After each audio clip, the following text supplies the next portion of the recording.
33 marilhenses do ano todo no SUS. A gente não sente isso porque isso é distribuído. E é uma conta bem preocupante. Bem preocupante. Faça isso de um modo segmentar numa empresa, por exemplo. Pega uma empresa de 300 funcionários e diga assim, olha, se um funcionário da empresa sofreu um acidente, todos os outros não podem mais usar o SUS. Tem de ficar em forma aí Tem que o ficar ano em forma inteiro. o ano inteiro, porque não sobra dinheiro. Certo. Então essa conta do custo do trauma já foi feita, é um ralo no sistema de saúde, sem dúvida alguma. E os grandes centros de trauma do Brasil são dentro do sistema público. Você não vê ninguém que sofre um acidente de moto na rua e que vai para um hospital particular. Né? Vai todo mundo para os hospitais públicos, é onde estão a referência do trauma. O custo é muito alto.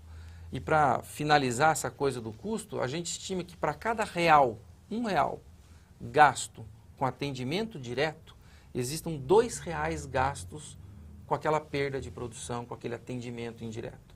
Então 30% vai no atendimento e os outros 70% fica por conta da parada de produção de riqueza. Parada obrigatória, né? Exatamente.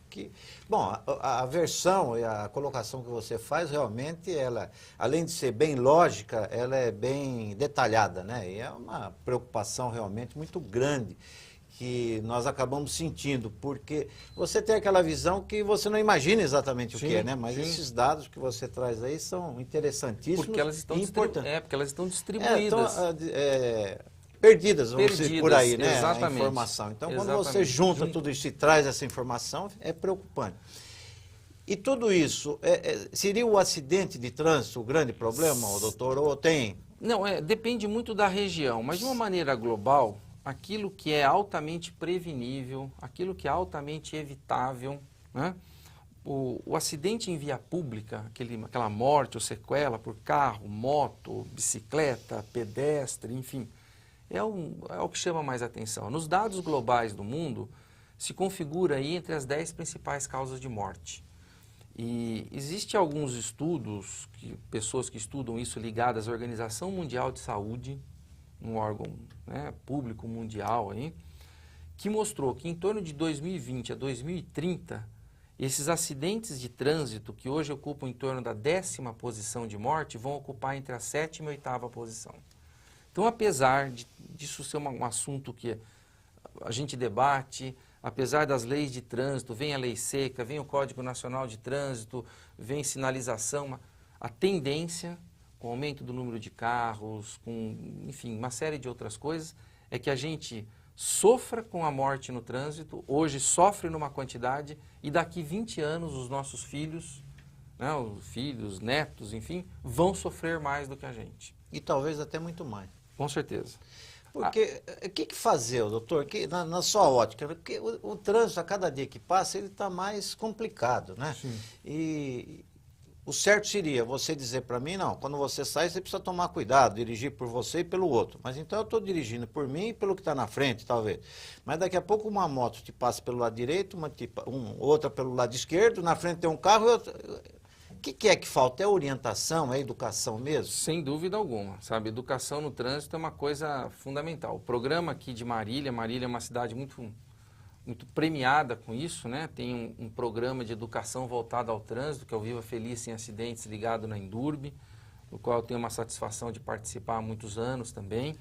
Então, educação no trânsito é tudo, sabe? As leis, a punição, ela funciona até um limite. Eu vou dar um dado muito rápido aí. Em 1998, se não me falha muito a memória, foi a publicação desse novo Código Nacional do Trânsito aí, que aumentou um pouco a punição, ficou todo mundo falando que eu tenho com medo agora da punição, porque a multa é muito grave, agora eu vou preso, não sei quantos pontos na carteira, se eu pegar pontos na carteira eu fico sem dirigir, então todo um problema. Em torno de 99 e 2000, o número de mortes no trânsito no Brasil deu uma caída. Mas para 2004 a 2006 já voltou a subir. Então, o impacto da lei, quando não há uma incorporação educacional da lei, ela é temporária. O pessoal acaba assimilando e vamos em frente. Né? Mais para frente aqui, talvez no segundo bloco, nós vamos ter a oportunidade de tocar na história da lei seca. Quando isso foi publicado, você via aí vários bafômetros distribuídos na cidade, às noites, tudo. hoje Não é nem mais notícia. Né? já não é nem mais notícia, né? Já deu uma enfraquecida. Então, quando não há uma incorporação educacional da lei, ela tende a ter um efeito temporário, infelizmente. Ô, doutor, aconteceu um acidente com relativa gravidade, não uma batida normal.